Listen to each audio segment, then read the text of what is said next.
As we near the end of the year, I think it's good to reflect on what we've achieved and what we've learnt. In this video, I'm going to be looking back on some memorable nature photography shoots, some that were successful and some that were not so successful. I'm going to share with you what I felt I did well and also my many mistakes. And I'm going to give them a score out of 10. There's never before seen wildlife images and behind the scenes footage as well.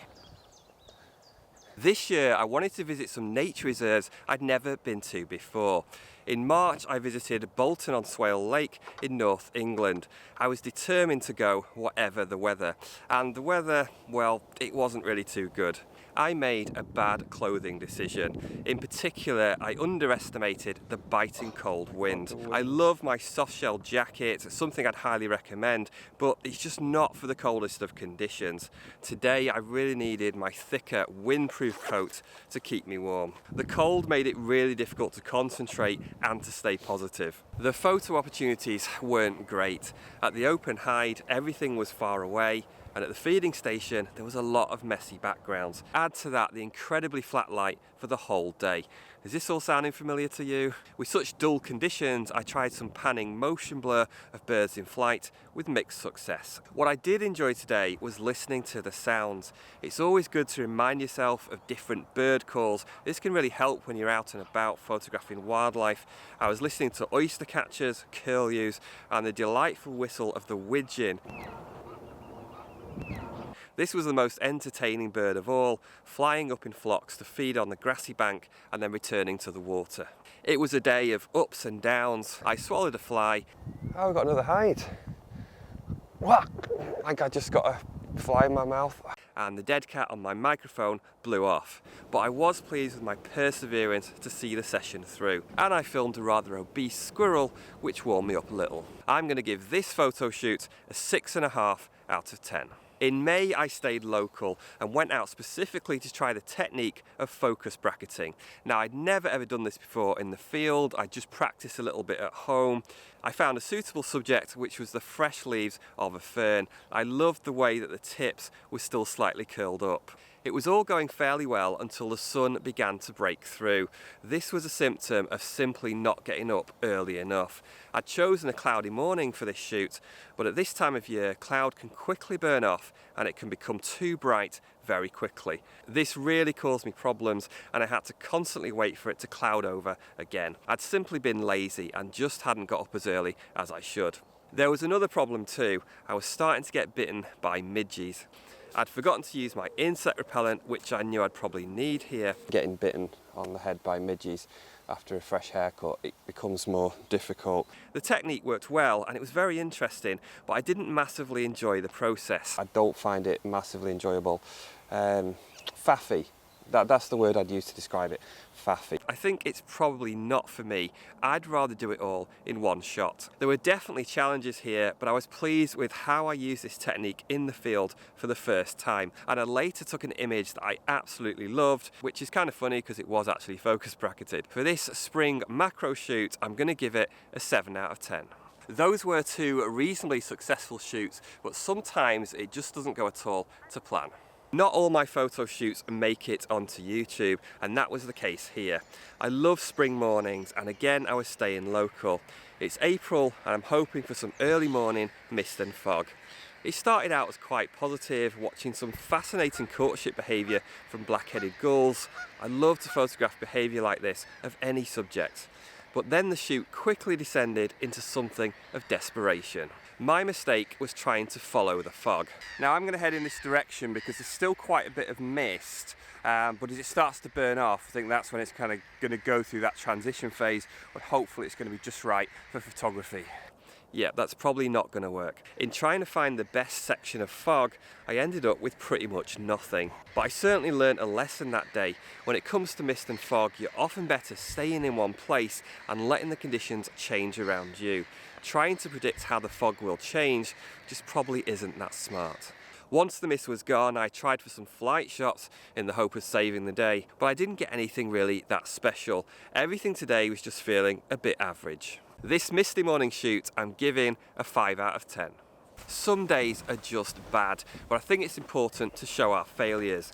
This October I visited North Cave Nature Reserve. I was hoping possibly for some duck flocks and maybe birds feeding on the berries. I also plan to make a video here about cropping your photos and using public hides for photography. It was a beautiful sunny morning, but that's pretty much where the enjoyment ended.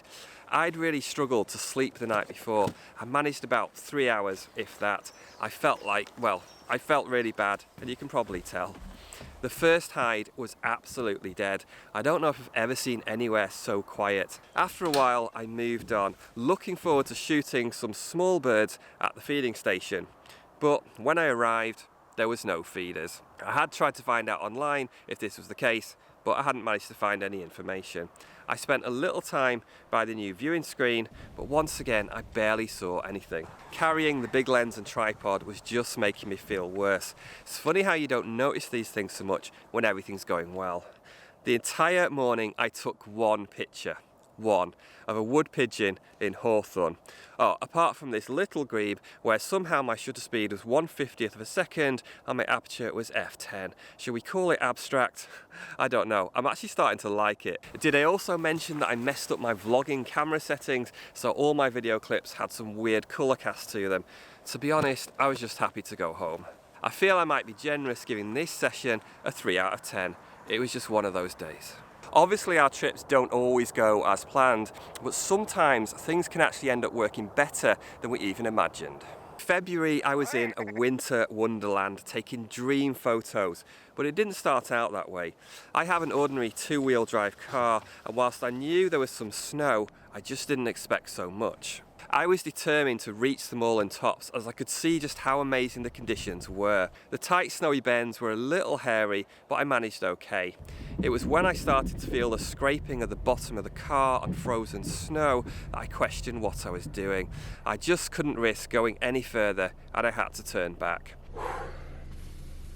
Okay, I'm not getting up here. I think I'm taking a bit of a risk, to be honest.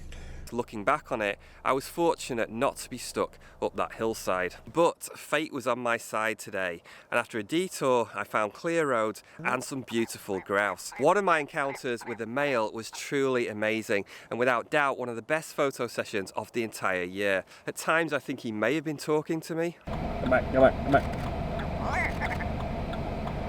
There's something so magical about the way the snow lights up the plumage of a bird. Photography just doesn't get any better than this. It really was pure joy.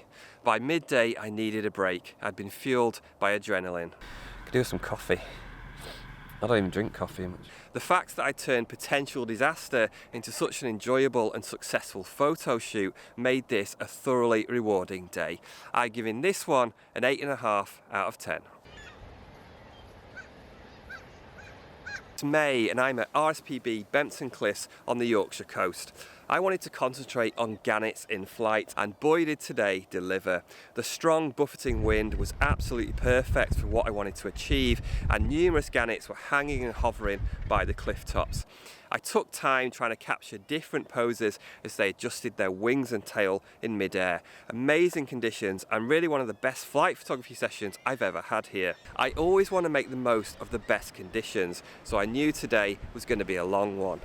I continued into the evening, and as the sun started to drop, I began to work on more creative images using the elements of sun and sea. The only thing that could have been better today was the light earlier on. A touch more sun would have been perfect. The hanging gannets were just incredible, but one of the main reasons I loved the shoot so much was getting the chance to explore my creativity, which is really, really important. I'm giving this windy but successful photo shoot a 9 out of 10.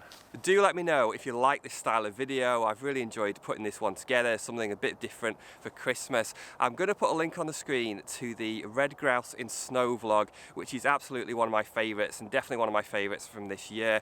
It's certainly a ride in more ways than one. Have a fantastic Christmas everybody, and I'll see you in the new year. Come back, come back, come back.